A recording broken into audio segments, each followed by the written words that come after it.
మేషరాశి. ఈ రాశి వారికి రోజు మధ్యమ స్థాయిగా చెప్పవచ్చును. రుణపరంగా కొద్దిగా విముక్తి కలుగుతూ ఉంటుంది, ఉపశమనం లభిస్తూ ఉంటుంది. అనుకున్న పనులు సకాలంలో చేస్తారు, ఒత్తిడి తగ్గుతూ ఉంటుంది. కుటుంబ సభ్యుల మధ్యన సామరస్యము కొంత పెరుగుతూ ఉంటుంది. ఉద్యోగస్తులకు పై అధికారులతోని కొంత ఒత్తిడి పెరగవచ్చును. తోటివారి సహకారము సంపూర్ణంగా లభిస్తూ ఉంటుంది.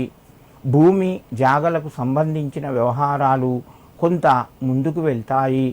కోర్టు పరంగా సంతానపరంగా మీకు కొంత శుభవార్త అందుతూ ఉంటుంది.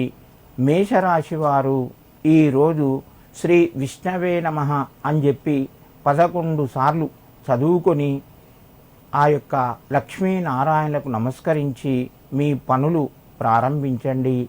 మీకు మరింత శుభయోగం కలుగుతూ ఉంటుంది. వృషభ రాశి.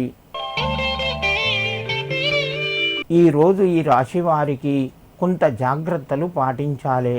గతంలో ఎప్పుడో జరిగిన వివాదాలు లేదా మీరు మధ్యవర్తిగా ఉన్నటువంటి వ్యవహారాలు ముందుకు వచ్చి మీకు కొంత ఇబ్బంది కలిగించే అవకాశాలు ఉన్నాయి. మీరు సహాయం చేయబోయినా కూడా కొంత ఇబ్బందికర పరిస్థితులు ఎదుర్కొంటారు. ఎవరికి కొంచెం దూరంగా ఉండండి. సహాయ సహకారాలు మీకు తోచినంత మటుకు అనాథాశ్రమం కానీ లేదా పేదవారికి కానీ చెయ్యండి. దానివల్ల మీకు కొంత మేలు కలుగుతూ ఉంటుంది. ఉద్యోగ రంగంలో ఉన్నవారికి కొత్త అవకాశాలు వస్తాయి, వాటిని వినియోగం చేసుకోండి. దానివల్ల మీకు కొంత అనుకూలత పెరుగుతూ ఉంటుంది. వృషభ రాశి వారు ఈరోజు విష్ణు సహస్రనామాలు వినండి లేదా శ్రీ లక్ష్మీనారాయణాయ నమః అని చెప్పి 9 సార్లు చదువుకొని నమస్కరించి మీ పనులు ప్రారంభించండి. మీకు మరింత శుభయోగం కలుగుతూ ఉంటుంది. మిథున రాశి. ఈ రాశివారు ఈరోజు కొంత జాగ్రత్తలు పాటిస్తూ స్నేహాన్ని కొనసాగించండి. అనవసరంగా ఇబ్బందులు కొని తెచ్చుకోవద్దు.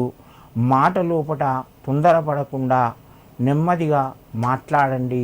అవసరమున్నంత మటుకు మీరు మాట్లాడడం మంచిది. ఇంటి లోపట వ్యవహారాలు కొంత ముందుకు సాగుతాయి. వ్యాపార రంగంలో కొంత కలిసి వస్తుంది. నూతన పెట్టుబడులకు సంబంధించి కొన్ని పనులు వాయిదా పడతాయి. మిథున రాశి వారు ఈరోజు తులసి దళాలను వెంకటేశ్వర స్వామికి సమర్పించి మీ పనులు ప్రారంభించండి. మీకు మరింత శుభయోగం కలుగుతూ ఉంటుంది.